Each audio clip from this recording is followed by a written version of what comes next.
Alisher aka, studiyamizga xush kelibsiz. Navbatdagi podkastimizda juda ham ko'p sizga savollar yig'ilib qolgan. Shu savollardan boshlasak. Avvalo, eng birinchi navbatda aniqlik kiritib olaylik. Hozir mana Instagram sahifangizda deyarli 51 mingtaga odam yig'ilib qolgan, yaqin odam. Asosan o'zi bu profilni yurg'izishdan maqsad nima sizda? Mana qarang, o'zi mutaxassisligim nevrologiya, neyropsixologiya sohasi, lekin bu profilni yurg'izishimdan asosiy maqsad bizani kuzatuvchilar, umuman xalqimizni iloji boricha sog'lom turmush tarziga qaytishi va sog'lom turmush tarzi orqali kasalliklardan uzoq bo'lishi. Hozir xafa bo'lmang, hali mana podkast davomida gaplashamiz. Juda ko'p faktorlar bor. Mana shu faktorlar hozirgi kunda aholimiz orasida, yoshlarning orasida ham, yosh kattalarning orasida ham kasalliklarning haddan tashqari ko'payishiga sabab bo'ladi. Qaranglar, kasallik ko'payadi, dori ko'p, dorining orqasidan klinika ko'p, hamma o'zini davolash bilan ovora. Aslida mantiq nimada? Mantiq kasallikni davolashda emas. Mantiq kasallikkacha bormaslikda. O'zi aslida insonlarga tibbiyotchilar qanaqa qilib o'zini kasallikdan saqlashni o'rgatish kerak. Bizda sal tizim boshqacha. Biz qanaqa qilib davolanishni o'rganamiz. Sababi bizda kasalliklargacha bo'lgan profilaktika yo'q. Men shuni o'ylab, xalqimiz orasida kasalliklar ko'payganini, umuman yaqinlarimiz orasida ham kasalliklar ko'payayotganini ko'rib, shunday xulosaga keldimki, demak, meni asosiy yo'nalishim kasallikni oldini olishga harakat qilish. Albatta kasallikni davolashga ham yordam beramiz, lekin o'sha kasallikkacha bormaylik. Shu doriga muhtoj bo'lib qolmaylik.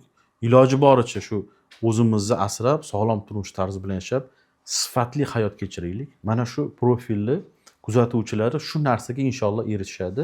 Kuzatib borishsa, a'zo bo'lishsa, yaqinlariga yuborib qo'yishsa, foydadan xoli bo'lmaydi. Kuzatib boringlar. Inshaalloh yana ham foydaliroq maslahatlarni berishga, hayotinglarni sog'lom tarafga ko'proq o'zgartirishga harakat qilamiz. Mana shu profilingizga kelayotgan savollardan ham kelib chiqib aytsak bo'ladi. Ya'ni siz asosan sog'lom turmush tarzini, bundan tashqari shu sochni yuvib ko'chaga chiqmaslik haqida ham bitta videongizda 3 milliondan ortiq prosmotrlar bo'lgan. O'zi asosiy sohangiz haqida aniq bitta tushuncha berib ketsangiz, mutaxassisligingiz haqida. Yaxshi, o'rinli savol. Sog'lom turmush tarzini targ'ibot qilganingizdan keyin ko'pchilik sizni masalan dietolog ham deb o'ylaydi. Kimdir gastroenterolog deb o'ylabdi. O'sha soch haqida video qo'ydim. Bu yerda maqsad soch yuvmaydi. Ayniqsa sovuq kunlarda soch yuvsanglar, sochinglar qurimaydi. Ertaga turli xil meningit, boshqa shunga o'xshagan yallig'lanish kasalliklariga uchrab qolishinglar mumkin degan savol bilan biz bu videoni qo'yganmiz, lekin ko'pchilik meni soch bo'yicha mutaxassis deb o'ylabdi. Yo'q, meni soham nevrologiya, neyropsixologiya, umuman asab tizimi bilan bog'liq soha. Gastroenterologiyani ham masalan unaqa mutaxassis emasman, lekin aynan bu sohada ham ma'lum bir ma'lumotlarim bor. Soch bo'yicha mutaxassislar bular trixologlar hisoblanadi. Trixologiya degan alohida soch bo'yicha mutaxassislar bor. Biz trixolog emasmiz. Lekin o'sha videoda maqsad, ya'ni sochinglarni kamroq yuvinglar, sochinglarni iloji boricha kamroq yuvinglar emas, kamroq yuvish noto'g'ri-yu, to'g'ri yuvinglar. Kamroq yuvish haqida gap ketmayapti. Kommentariyada bizani irkitga o'xshab sasib ketarkanmizda degan kommentariyalarni o'qidim. Yo'q, kam yuvish haqida emas, to'g'ri yuvish haqida gap ketyapti. Shu o'rinda maslahat berib o'taman. Hozir mana sovuq kunlar boshlandi. Bizani pason qiladigan olibta studentlarimiz bor. Ya'ni bular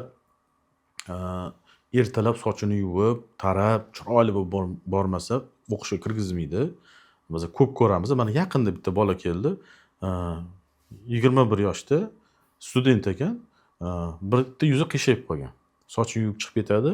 Xo'p, chap tomonlama yuz nervi nevropatiyasi bo'lgan, o'tkir nevropatiya, o'sha nevrit hisobiga bo'lgan. Demak, o'sha qarang, boshini har kuni yuvib chiqib ketar ekan. Deyarli har kuni boshi og'riydi.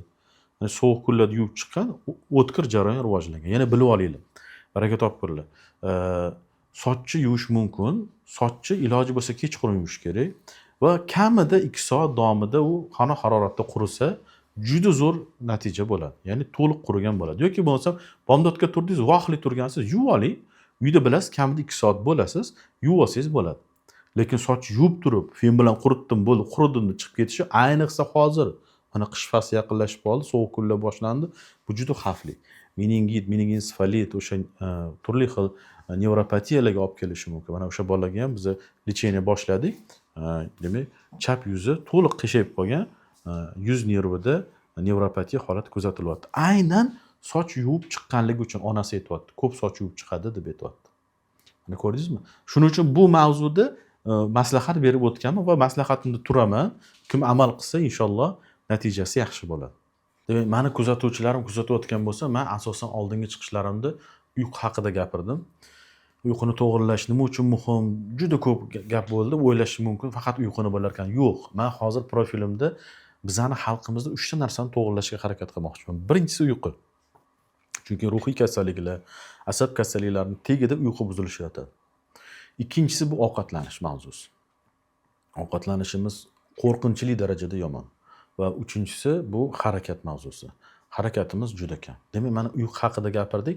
Keling, uyqu haqida qisqacha yana to'xtalamiz deb bu temani yopamiz. Bo'ldi. Chunki qarang, uyqu haqida gapirganman. Kommentariyalarda o'qidim, xursand bo'ldim. O'sha 8 milliontadan oshiq prosmotr bo'lgan video bor. Shu yerda kommentariyada men uyqumni to'g'irladim videongizdan keyin juda zo'r natijalar oldim. Rahmat deb yozganlar bor. Haqiqatdan ham uyqungizni to'g'irlang.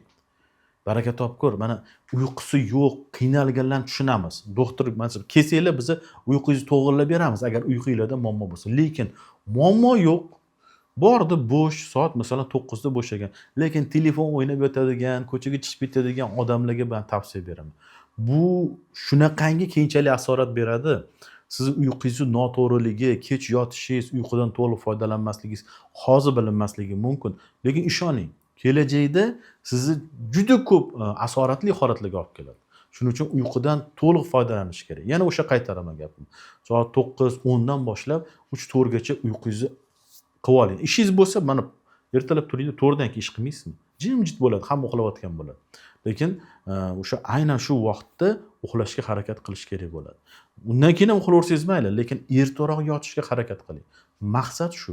Shuning uchun uyqu mavzusini qisqacha yopamiz. Bitta savolga javob berib o'tib ketaman. Uyquni qanaqadir asoratlari bormi uyqusizlikni, ya'ni kech uxlasam nimadir bo'ladimi degan savolga bitta misol keltirib o'taman.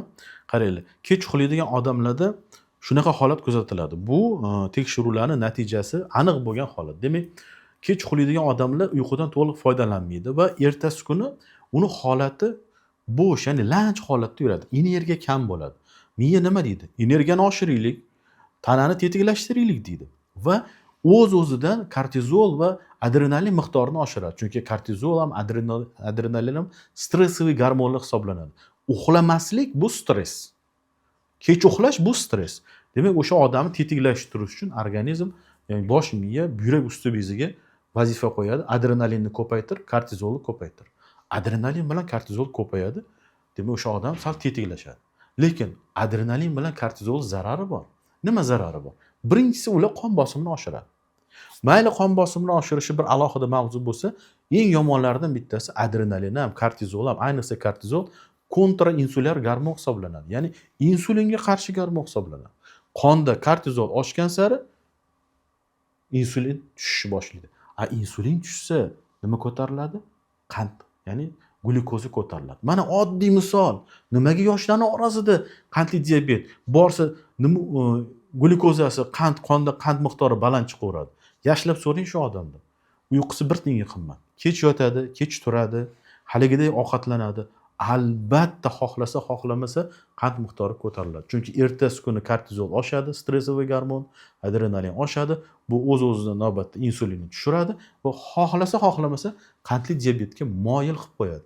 Mana sizga bittagina zararini aytdim. Bunaqa zararlar son mingta. Shuning uchun hurmatli kuzatuvchilar, hamma narsani yig'ishtiringlar. Kech bo'ldimi, tun vaqti uxlashga berilgan. Yotinglar, ertaroq uxlashga harakat qilinglar. Oilangizda shuni rejimga qo'yinglar va ko'p o'tmaydi. Qisqa muddat ichida, qanaqadir 20 kun ichida juda katta ijobiy natija olasizlar. Hayron qolasiz. Men o'zimni boshimdan o'tkazganman. Men hozir o'zimni hayotimda, oilamda uyqumni to'g'irlab oldim. Bizda ham uyqu yaxshi emas. Mana 1 yildan beri soat 22:00 da biz uxlab olamiz. Deyarli bir oyda 28 kun 27 kuni shunaqa bo'ladi. Vohlayotishga harakat qilamiz. Bir ikkita uzilishlar bo'lib qolmasa. No, shuni to'g'irlash kerak bo'ladi. Keyin shu mavzuda yana davom etgan holda aytib o'tishim kerak bo'lgan narsa bolalarning uyqusi. Yosh bolalarni kuzatinglar. Uxlatish muammoga aylanib qoldi. Zombiga o'xshaydi. Va uxladi, majburlab xonasiga yotqizib, jonida o'sha yotmagunicha uxlamaydi. 11 bo'lsa, 11, 12 bo'lsa, siz yurgunicha yuraveradi.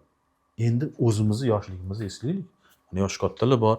Bizning yoshimiz ham 40 ga borib qoldi. Masalan, bizning yoshligimizda men eslayman, "Спокойной ночи, малыши" degan ko'rsatuv bo'ladi.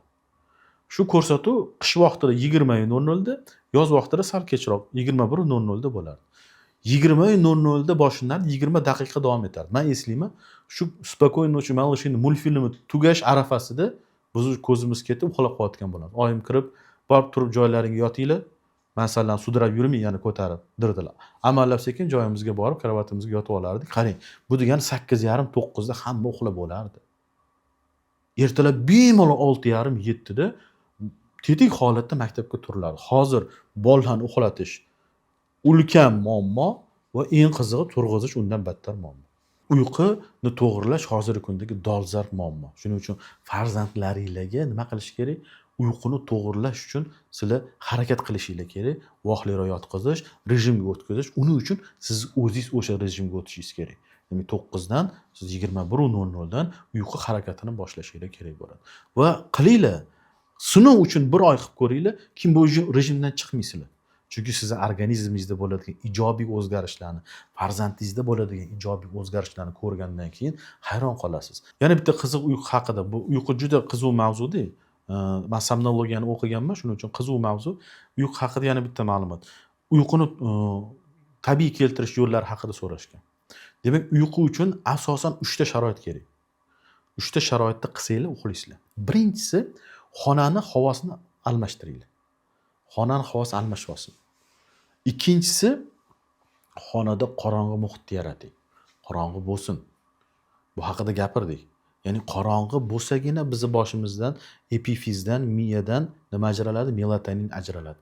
Ko'zga nur tushib tursa, ko'z miyaga hali tun bo'lmadi degan informatsiyani beradi.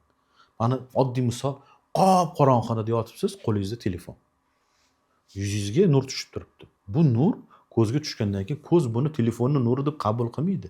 Miyaga hali tun bo'lmadi, epifizga yetgan, melatoninni ajratmasin deydi.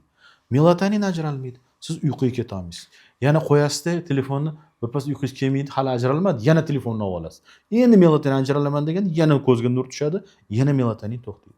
Hozirgi kunda uyqusizlikning asosiy sabablaridan bittasi bu uyali aloqa vositasi bo'ladi. Maslahatim, kamida 3 metr uzoqlikda qo'yib qo'ying. Qo'lingiz yetmasmi shunga? Xo'p, budillik qo'ysangiz, o'chirish uchun ham turasiz. O'rningizdan uyg'onasiz o'sha vaqtingizda. Ko'ryapsizmi? Foydasi. Va buni o'ziga yarasha zarari bor. Demak, o'zingizdan uzoqroqqa qo'yishga harakat qilsangiz, har tomonlama yutasiz. Demak, birinchisi xonani havosini alishtiramiz, ikkinchisi nurlarni yo'qotamiz, har qanday nurlarni qorong'i muhit qilamiz va uchinchisi shovqinlardan saqlanamiz. Ya'ni shovqinli joyda odam uxlash qiyin bo'ladi. Ya'ni 3 ta narsani qilib, shu muhitda taxminan 20 minutdan 40 minutgacha yotsangiz, sog'lom, uyqusi sog'lom bo'lgan odamda o'zidan o'zi avtomatik uyqu keladi. Chunki melatonin vibris bo'ladi, ko'payadi va siz chuqur uyquga kirib ketasiz. Mana shunga e'tibor berish kerak. Hozir eng katta muammo uyquga ta'sir qiladigan mana shu uyali aloqa vositasi bo'ladi. Telefondan uzoqroq bo'lish kerak. Iloji boricha uxlash vaqtida oldingizda bo'lmasin.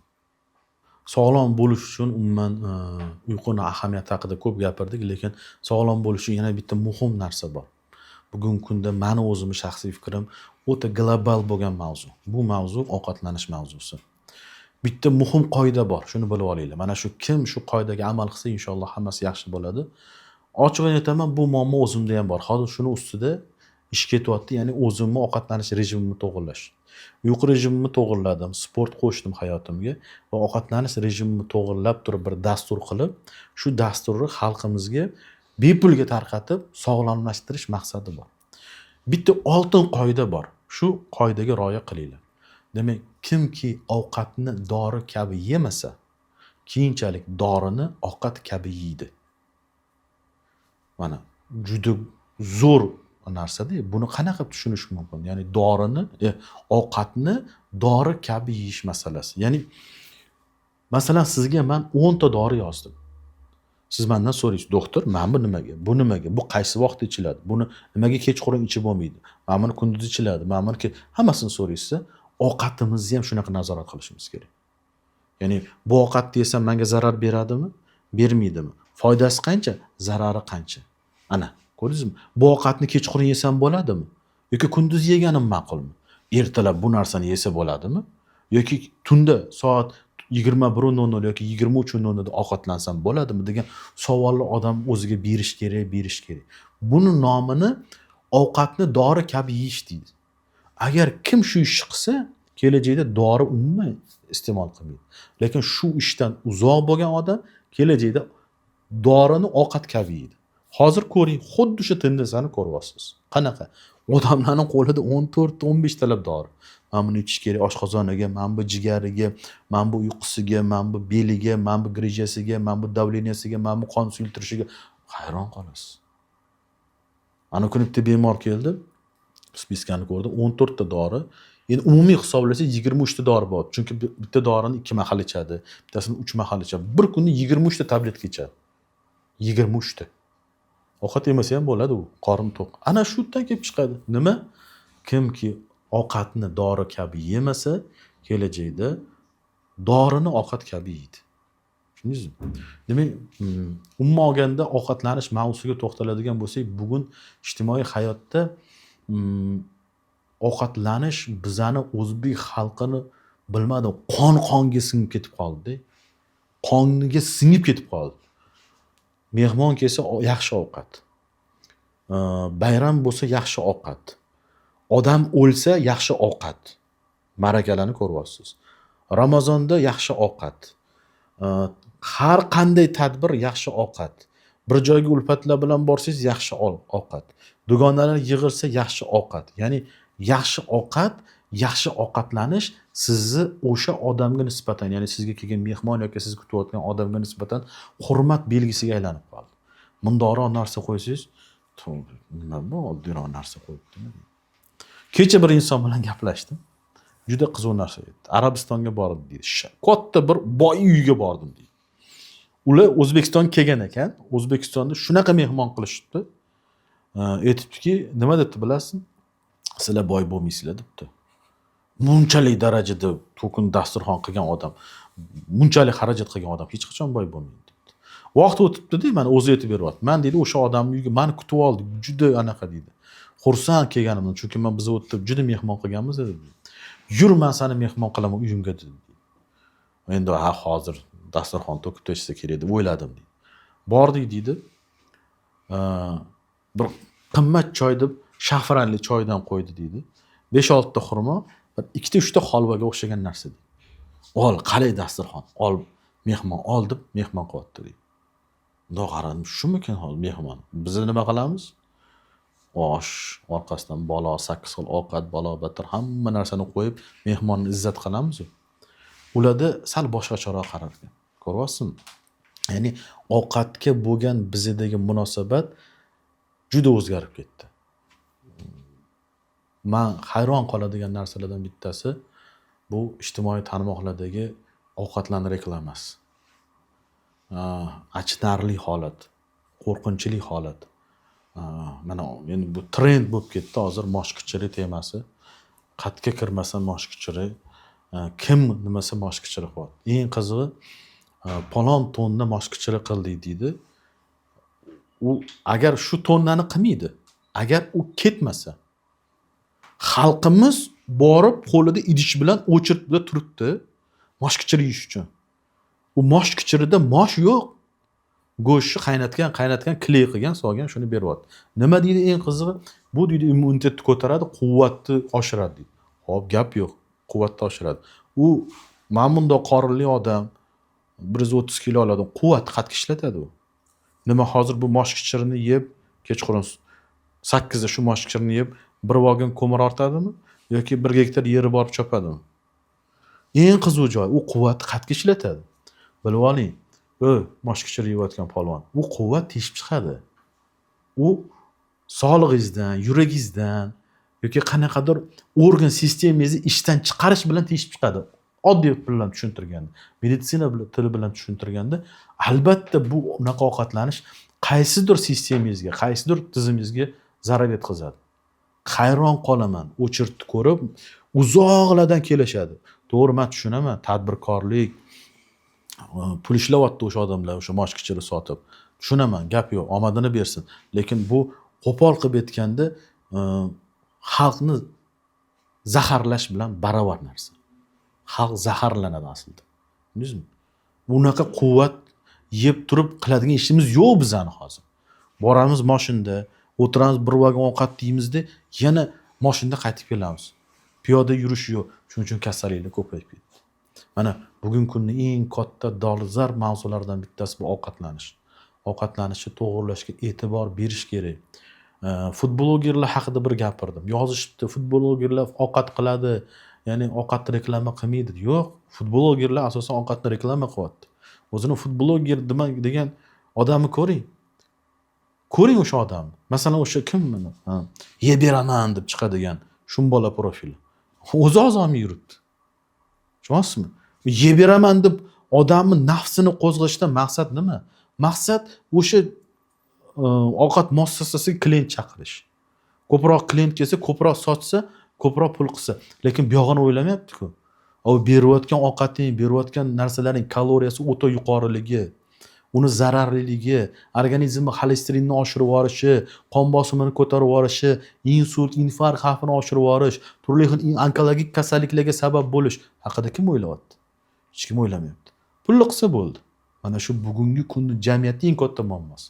Men o'ylardimki, mana shu aytgan bo'lardimki, mana shu davlat mas'ullari shunga e'tibor berish kerak. Chunki biz kasal qilish bilan ovoramiz. Yana kim ayblaymiz? Doktorlarni ayblaymiz.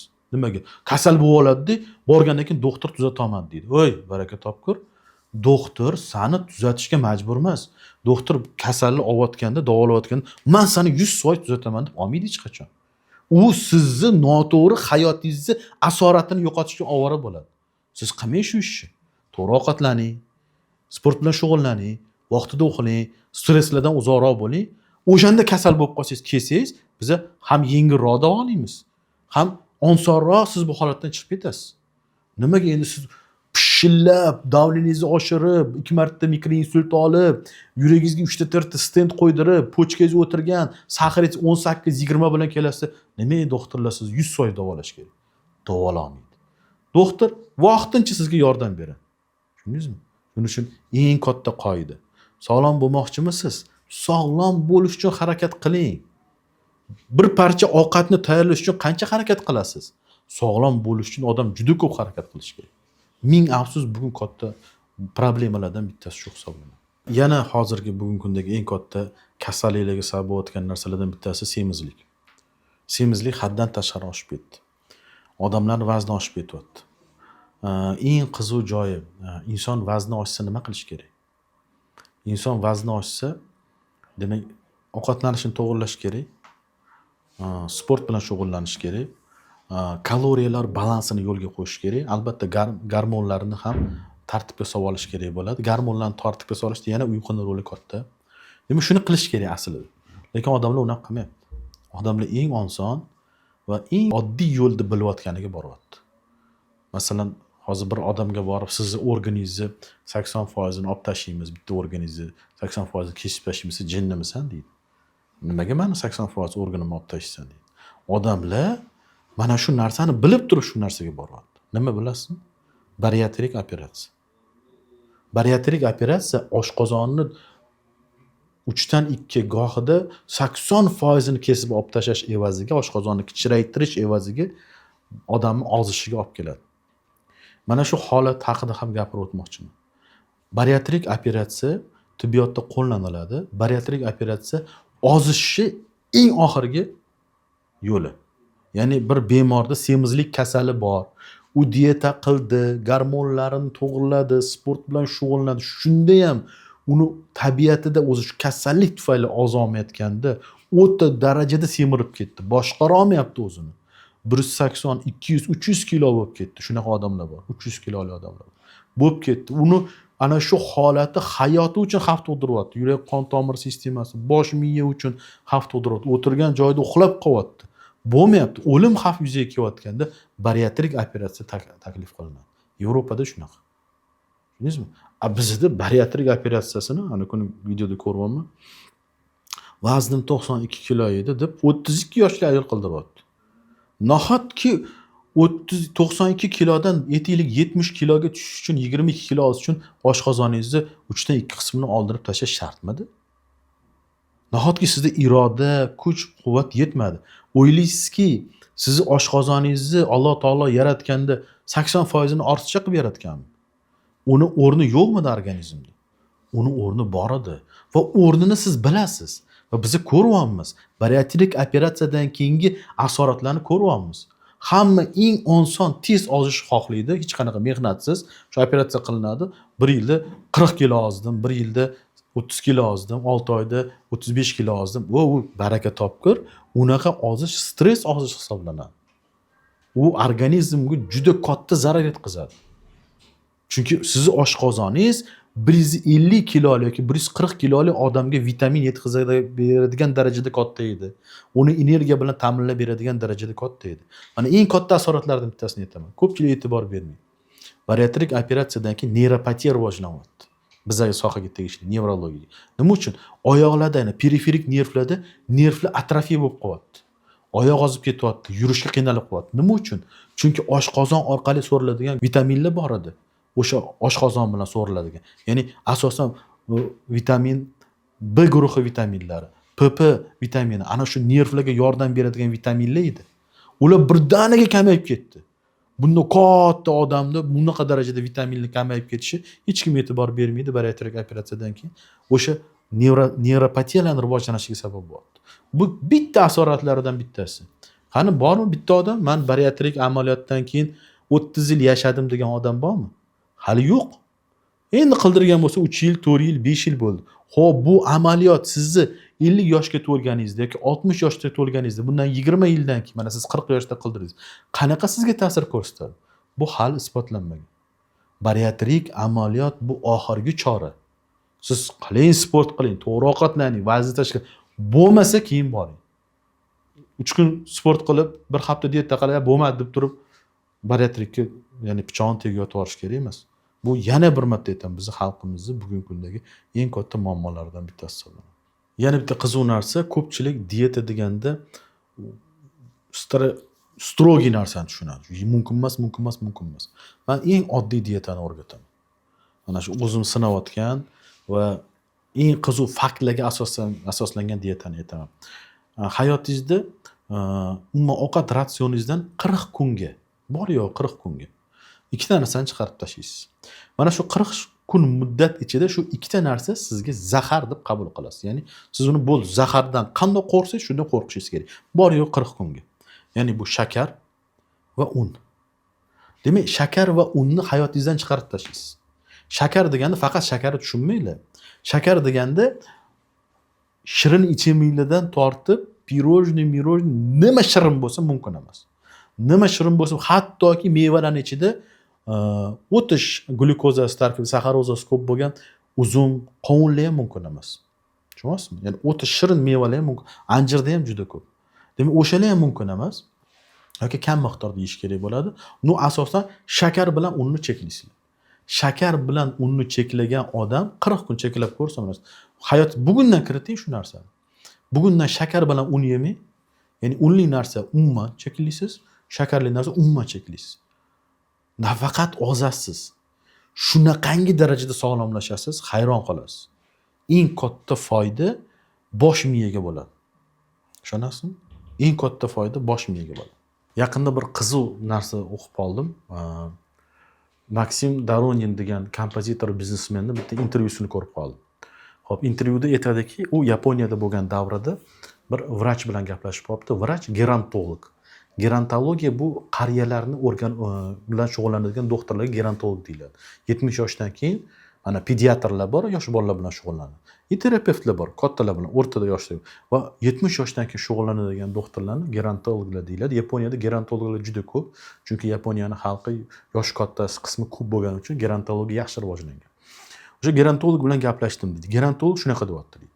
Men bitta narsaga hayron qoldim deydi. Yapon xalqini qariyalari bilan boshqa millat xalqini qariyalar, ayniqsa Yevropa, mana Osiyo xalqlarini qariyalari farq bor deydi. Qanaqa farq desa, bizani xalqimizdagi qariyalarni miyasi tiniqroq deydi. Ya'ni miyada tuman yo'q deydi, ana karaxtlik yo'q deydi. Nimagadir shu Rossiya,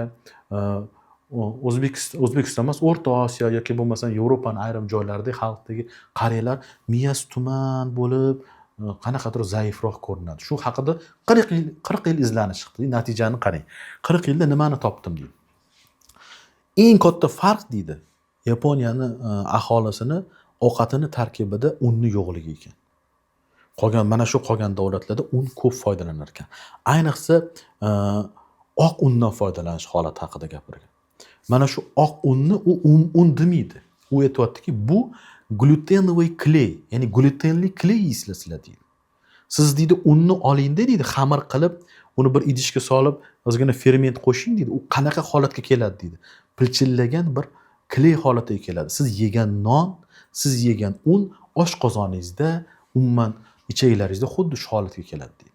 Glyutenovый kley. Endi qarang nima deyapti.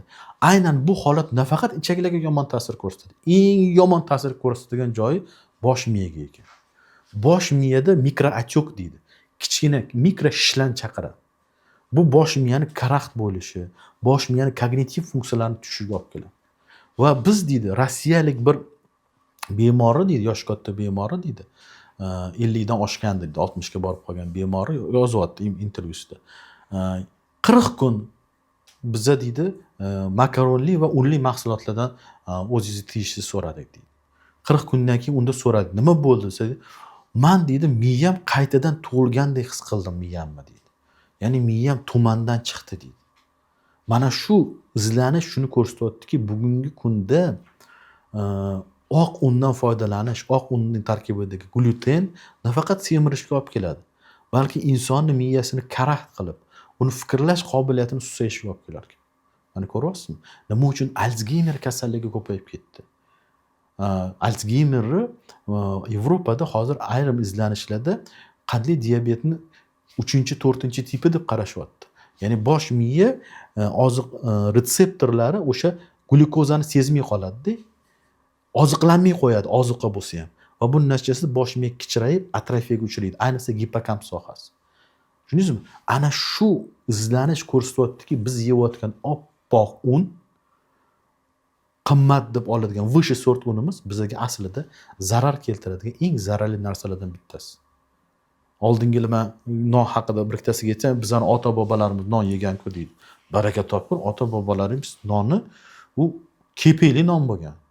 Ichida nafaqat oq qismi, balki foydali qismi ham ko'p bo'lgan. Hozirgi olim aytayapti, o'sha yaponiyalik doktor aytayapti, gerontolog. Hozirgi bug'doylar shunaqa gen modifikatsiyaga uchradi deydi. Ularning ichidagi deydi glyuteni oq qismi 60%, 65% ga chiqarildi. Ya'ni выше sort un olish uchun.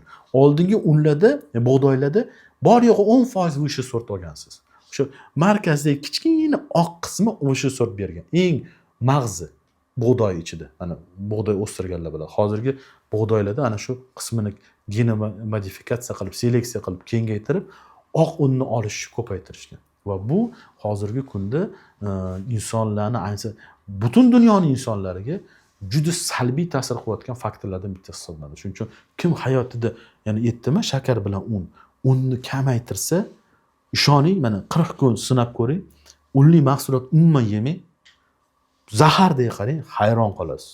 O'zingizdagi ijobiy o'zgarishlarni ko'rib hayron qolasiz. Eng qiziq narsani aytaman. Biz kasalliklarni pulga sotib olamiz. Pul to'lab kasallik sotib olamiz. Birinchi bolalardan boshlaymiz. Bolalarimizga turli xil shirinliklar olib beramiz. Shirinliklarning turi shunaqa ko'payib ketdi, hayron qolasiz. Mana biz yana yoshligimizni qani eslaymiz. Mana yosh kattalar eslasin. Shirinlik masalasi yoshlikda juda defitsit edi. U shokolad bayram edi. U oddiy sasulka kichkina konfetlar shunaqangi odamga rohat berardi, kam yeylardi, xursand bo'lib ketardi bolalar. Hozir bolalarga bering, mensimaydi. Yemaydi, yaxshiroq narsa ber deydi. Kattaroq, bundan ham shirinroq narsa berdi. Oddiy cho'pa anaqalarga qaramay qo'ygan. Nimani bildiradi? Mana shu shakar bolalarni miyasini, umuman bolalarga immun sistemasiga, umuman organizmga juda salbiy ta'sir ko'rsatadi. Mana e'tibor bering. Hozir men statistika o'qidim. 80-yil bilan 2025-yildagi shakarni iste'mol qilish miqdori dunyo bo'yicha 400 barobar oshibdi. Ya'ni 80-yilda palon to'g'ri aholi kamroq edi, lekin shu aholi jon boshiga hisoblasangiz shuncha miqdor edi.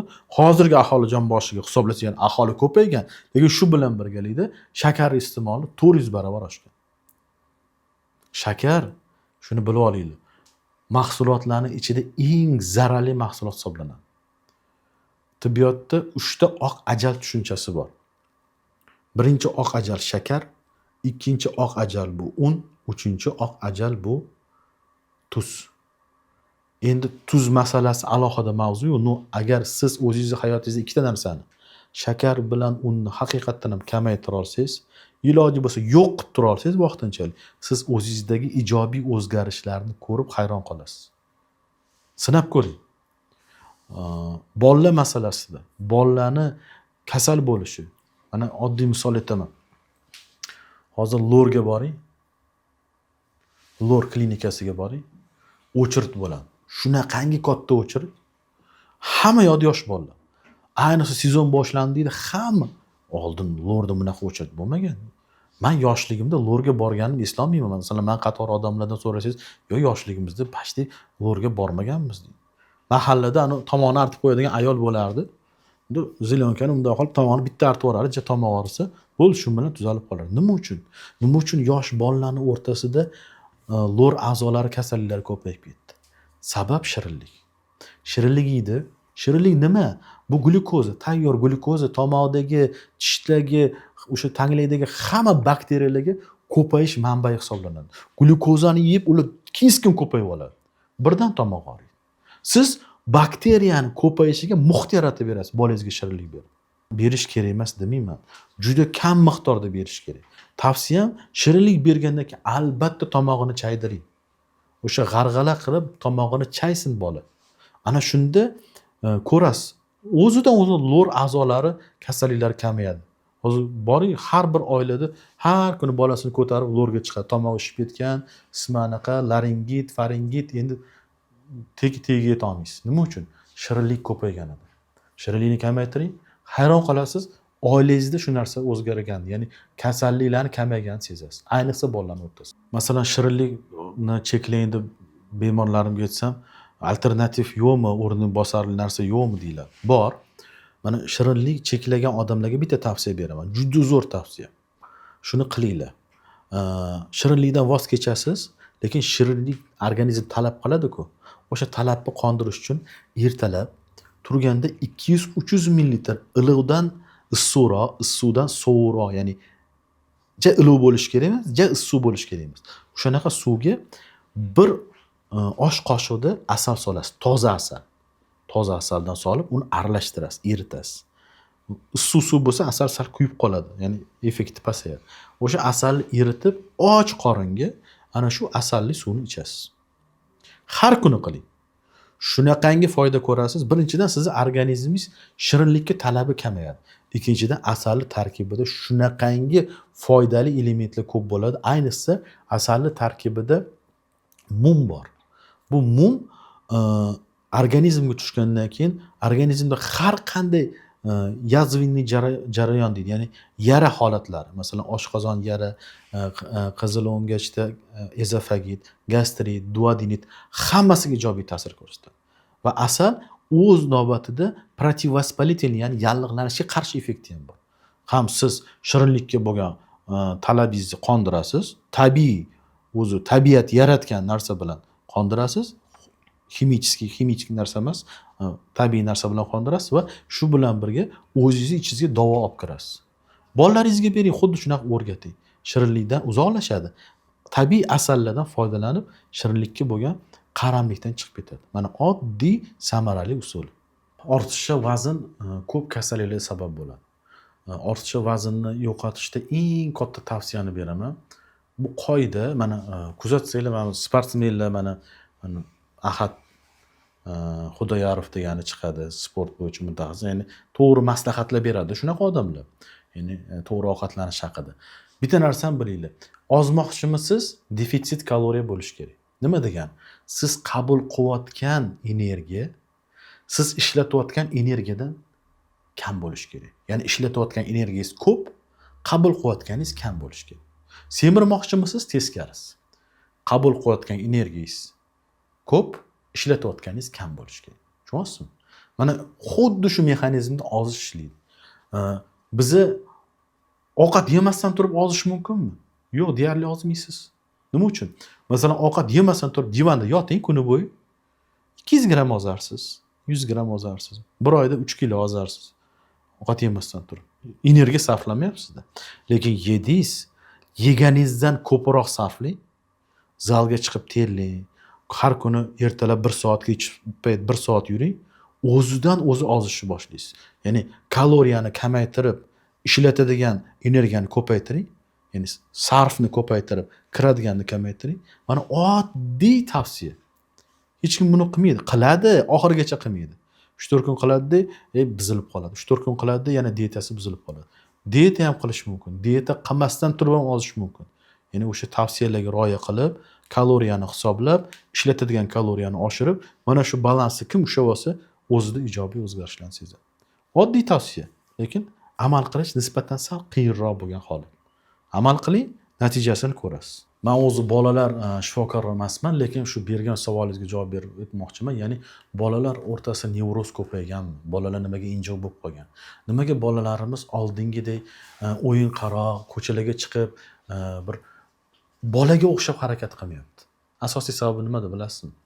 Asosiy sababi mana bu narsada. Telefonda. Hozir eng katta bolalarning o'rtasida muammoga sabab bo'layotgan eng katta faktorlardan bittasi bu telefonlar. Kimni xonadonida bolasi, nevarasi tinimsiz telefon o'ynar ekan, bilib oling, siz eshiting shuni siz. Ya'ni kimni xonadonida bolasi tinmasdan telefon o'ynar ekan, tinmasdan ertalabdan kechgacha kompyuter ustida yoki bo'lmasa qo'lida telefon bilan qanaqadir o'yin, balobatlarni ko'rar ekan, bu bolada kelajakda juda ko'p muammolar bo'ladi. Ruhiy jihatdan, jismoniy jihatdan, aqliy jihatdan muammolar ko'payadi. Tushunyapsizmi? Telefon bu alohida real hayotni ichidagi kichkina mini dunyo. Bola shu dunyoga kirib qoladi va dunyoni atrofidagi narsalar shu bilan bog'laveradi. Harakat qilinglar, ota-onalarga iltimos, doda-buvilarga iltimos, bolam birpas chalib tursin deb telefon berib qo'ymanglar. Undan ko'rasiz yig'lasin. Yig'lasin, zeriksin, nimadirlar harakat qilsin, o'ynashga harakat qilsin, o'zini chalishga harakat qilsin, lekin telefon bilan chalg'itib, uni shu telefonning ichiga kirgizib yuborish bu eng katta sizlarning hayotinglardagi xato bo'ladi, chunki ertaga buni o'zi natijasini berishni boshlaydi va hozir o'sha bor natijasi. Chunki mana telefon taxminan 15-20 yil, 15 yil bo'ldi deylik, hayotimizga tubdan kirib kelganiga, bolalarimiz 10 yildan beri o'ynayotgan bo'lsa, bolalar o'ynayotgan bo'lsa, mana shu 10 yoshga, 15, 12, 13 yoshga kirgan bolalarda hozir tarbiyasida shunaqangi muammolar bor, ota-onalar yig'lab keladi. Aytadiki, bolalarimni boshqara olmayapman deydi. Farzandimni men boshqara olmayman, eshitmayapti u, boshqa dunyo bo'lib qolgan deydi.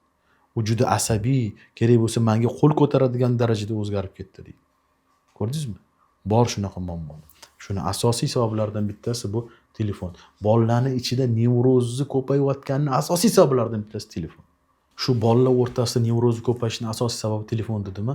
Shuni yechimi bormi degan savol tug'iladi-da. Eng qiziq joyini aytaman, yechimi bor. Yechimini 2017-yilda men ilmiy izlanish qilganman. Toshkent shahrida 4 ta maktabda, Chilonzor tumanida edi, Olmazor tumanida ruxsat olib, rayonidan ruxsat olib, 4 ta maktabda men so'rovnoma o'tkazganman. Bolalarni uyali aloqa vositalari va internetdan foydalanish haqida va maqola yozganman. Maqolamning orqasida muammolarni keltirganman va bu muammolarning yechimi sifatida kelinglar respublikamizda bu 2017-yilda, 2018-yilda bo'layotgan narsa. Respublikamizda maktab o'quvchilari uchun maxsus school mobile'lar ishlab chiqaraylik. Maktab telefonlari ishlab chiqaraylik deb taklif berganman. Bu taklifimni Yoshlar ittifoqi o'sha payt Qurbonboyev qahramon qo'chqoruvchi rais edi. Alisher Sa'dullayev yordamchilar edi. O'sha Alisher Sa'dullayev oldiga kirganman. Keyin u yerda natija bo'lmagandan keyin men Ismoilovga yozganman. Adashmasam qonun quyi palataga yozganman. Xat kelgan menga. Rahmat, shunaqa zo'r narsalarni ana qilibsiz. Buni albatta ko'rib chiqamiz deb. Hech kim ko'rib chiqqani yo'q. Bu tema yopilib ketdi. Keyin adashmasam 2020-yil yanvar oyida prezidentimiz nutqlarida shu farzandinglarni telefon tarbiyalayapti deb shu mavzuni ko'tardilar. Xursand bo'lib ketdim. Mana endi ko'tarildi shu mavzu deb. Keyin senatga bordim. Senatda ta'lim bo'yicha o'rinbosarlari bor edi. Odiljon nimadir familiyalari esimda yo'q hozir. O'shalarga kiramansam yo'q, zamlari bor ekan, Parpiyev degan odamga uchrashganman. Ana shu odamga uchrashib shu taklif berganman, School Mobile qilaylik, maktablarimizni telefon aloqasini cheklaylik. School Mobiledan maqsad internetga chiqa olmaydi, videorolik ko'ra olmaydi, faqat maktabga yo'naltirilgan programmalar, o'qishga yo'naltirilgan programmalar bilan qilaylik deb taklif bergan. Voy, zo'r taklif beribsiz. Gap bo'lishi, albatta ko'rib chiqamiz dedi. Mana hech kim ko'rib chiqqani yo'q. Eng achinarli holat hozir mana yoshlarimiz, maktab o'quvchilarining o'rtasida qarang qanaqa buzilib ketdi. Mana bu TikTokerlar, bu endi ko'rsangiz ensiz qotadi-da. Ko'ryapsizmi? Mana shu salbiy ta'sirini biz ko'ryapmiz. Hali ham kech emas. Hali ham to'g'rilasa bo'ladi. Maktablar uchun maxsus uyali aloqa vositalari yaratib turib, uni ichida programmalar qilib turib, bolalarni maktab darsligiga yo'naltirish, o'sha haqida maqola qilib beruvdim. Xatlar kelgan menga, javoblar kelgan, lekin bitta odam ham shu haqida qiziqib ko'rmadi. Lekin bu o'zini asoratini beradi va beryapti ham shu hozir maktab o'quvchilari o'rtasida, o'smirlar o'rtasida nevroz, depressiya, suitsidal holatlar juda ham ko'payib ketgan. Bolalarni psixologik immuniteti yo'q. Salgina muammo bo'lsa o'zini bir narsa qilib qo'yadi, uyidan chiqib ketadi, balo qiladi, battar qiladi, shunaqa holat. Mana shu eng katta muammo. Iltimos qilgan bo'lardim, bolanglarni, navaranglarni telefonlardan uzoqroq tutishga harakat qilish kerak bo'ladi.